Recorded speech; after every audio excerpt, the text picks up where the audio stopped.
She really put all the information you need to know just to get started. Like, child, is in the book. And that book is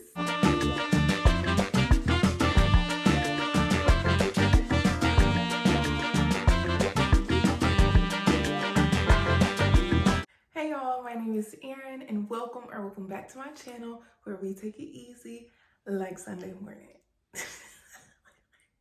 Anyways, girl, as you can tell by the title of today's video, we are talking about how to manage your finances in your 20s. I want to start with a quick and obvious disclaimer. Child, I am not a financial expert. I am not a financial professional. I just wanted to share a few of the things that I have used in my 20s that have been helpful, because for many of us, finances can be a challenge as far as just becoming educated and financially literate, all the different choices we have of what to do with our money. Like, it's a lot. So I thought it would be helpful for me to just share a few of the things that I've learned over the years in my 20s, because there are certain things that like I only know about them because I heard somebody talk about it on the internet. So I was like, you know what, let me share the very few tips that I have, and hopefully it can help somebody that's watching. All right, girl, let's get into it. First things first, I have a book recommendation. I read this book in 2021, I believe. Of all the blog posts that I've read, videos that I've watched, and I've read a couple of other financial books, but this one right here I feel like was so simple. It was easy to follow, easy to understand. I feel like she really put all the information you need to know just to get started. Like, child, is in the book. And that book is Get Good with Money by Tiffany Alashay, aka The Budgetnista. It is a fabulous book, and I absolutely 100% recommend, 10 out of 10, recommend that you get this book and read it. Even if you feel like you're past just the initial basic steps of financial literacy and understanding how to budget and things like that, there's so much more that she covers in the book. But like I said, it's simple, it's relatable, it's understandable, it's easy to follow. Like, I was literally taking notes, and there have been so many things that I've used from that book to like help me in my actual life and like applied in life that honestly, like in some cases I'm like, girl, she didn't just save me some money, but help me make some extra money. So definitely check that book out as soon as possible. Okay, so the next thing I'm going to talk about is actually an app. This app is Every Dollar. It is from Dave Ramsey and his team. I really love this app. Now, I don't pay for a subscription to the app. I just use what's free, okay? But I really enjoy it because it makes budgeting very simple for me, as far as making sure that I'm not missing any numbers, that my math is right. Okay, y'all, we're gonna do a quick run through of the Every Dollar app. So this is not my real budget. I just plugged in some numbers just so y'all could see how it works. So we'll start by seeing that we have the planned income first. So for paycheck number 1, I put in $2,000. For paycheck number 2, I also put in $2,000. Then we'll scroll down. The next section is for giving. So I have tithes, charity, and offering. I plugged in those numbers. Then we scroll on down to the next section, which is savings. So I have an emergency fund, a birthday vacation fund. Then we go to bills and subscriptions. So rent, water, electricity, Wi-Fi, car insurance. If you have subscriptions like Netflix, Hulu, Spotify, that type of stuff can go in this section as well.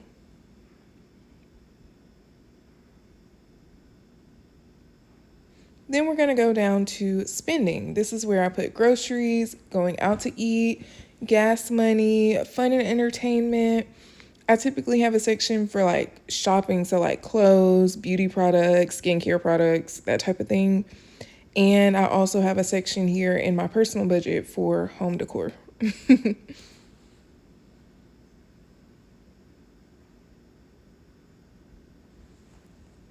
So, as you can see at the top of the page, it says $700 left to budget.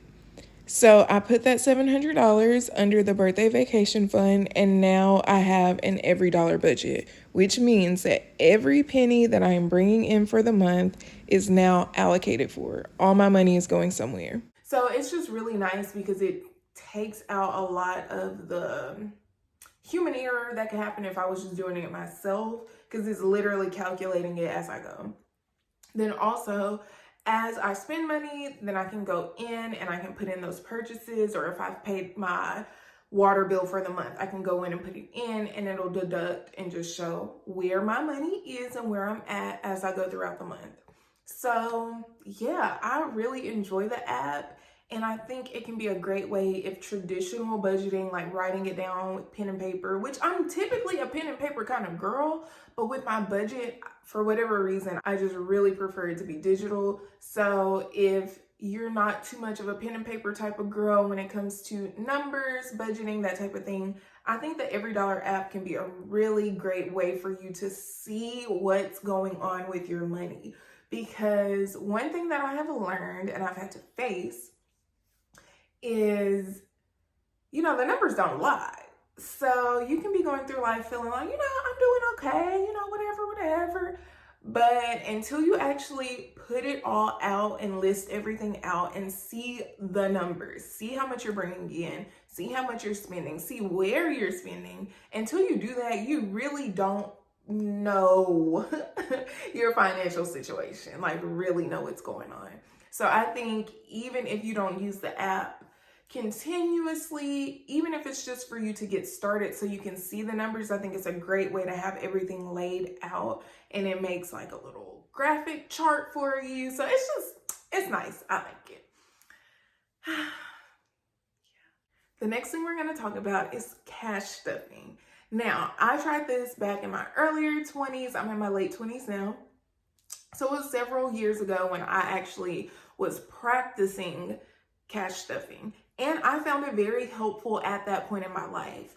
I think, let me explain. Cash stuffing is basically having, whether it's envelopes or some other type of container or system, you basically can label each envelope. One is groceries, one is gas, one is entertainment, so on and so forth. Again, whatever fits into your personal budget. So you label each envelope, however much money you decide to budget for each of those categories for the month, you put cash in the envelopes. And then throughout the month, you spend cash. Now, what I will say as far as cash stuffing being helpful for me in my early 20s, it made spending money very real. Because instead of just swiping a card, which, a little detached from the money at that point, because you're not really seeing it, you're not handling it. Child, when I had that cash and I had the envelope, it made my spending very real. And I would be like, why my envelope looking like it's about to be empty? Like, uh-oh. Like I could actually see the money, and having to like take it out of the envelope and exchange it for whatever I'm paying for, it just made it very real, which helped me to also think twice, maybe even thrice, about some of my decisions when it came to spending money. Because I'm like, dang, it's different when you have an envelope and you look in it and you take something out of it and you see like, dang, I only got $10 left. Like, dang, let me put this back. Like, maybe I don't need a burger and a milkshake today. So I feel like cash stuffing, that's the biggest benefit that I got from it. It really made me start to reconsider some of my just like frivolous spending, because I was actually holding and seeing the money. I was like, if I do this today, I'm not gonna have nothing left for the rest of the month as far as entertainment goes. And it's just like, dang. Whereas if I was just swiping my card back then, girl, it was just very much like I wasn't thinking that much about it. If cash stuffing is something that sounds interesting to you and you've never tried it, maybe you should give it a shot this month or next month, since we're already, into March. If you want to wait and start something new with your budgeting for April, think about it, maybe do some planning and kind of prepare yourself to start a new system for your budgeting. So the last couple things that I want to share are just 2 tips that I feel like have been very helpful for me personally. I am not the type of person that can thrive or do well for an extended period of time with full restriction. Whether it's a health journey and it's like working out and eating right, or it's finances and we're talking super strict, super tight budget. Like, I don't do well with being extremely strict with myself over a long period of time. So one thing that I've had to learn is that I need to budget for entertainment, for treats, for date night, for, whatever. I need to have some little pocket in my budget, even if things are tight. I need to have some room in my budget to do something nice for myself, to treat myself. Like, I need that. So that's one tip that I would give you, is to, after you've laid everything out and you look at your numbers, if things are really tight, because I've been there before, if things are really, really tight, you might only have $10 that you can honestly like allocate to yourself as a treat for the month. If that's the case, then set aside that $10 for yourself. That's fine. And then as you continue to progress financially, then you can have more money that you can put aside for treats and entertainment. But do something for yourself. I recently, well, not recently, it's been like 9 months almost. Within the last year, I got my own place. I bought a car cash. It's an old car, so like, and so with that being said, I had to be very mindful of my budget and my spending so that I could be prepared to move, which can be very expensive, and so that I could be prepared to buy a car when I found one that was right for me. The other thing with that, especially when it came to getting my own place, I really was just like, oh my gosh, I can't wait to get all my ideas together for how I want to decorate. I love turning a house into a home. Like, that process, I just absolutely love it. So I was very excited about that. But one thing that I had to tell myself was like, girl, do not go broke furnishing and decorating your new place. Like, we're not doing that.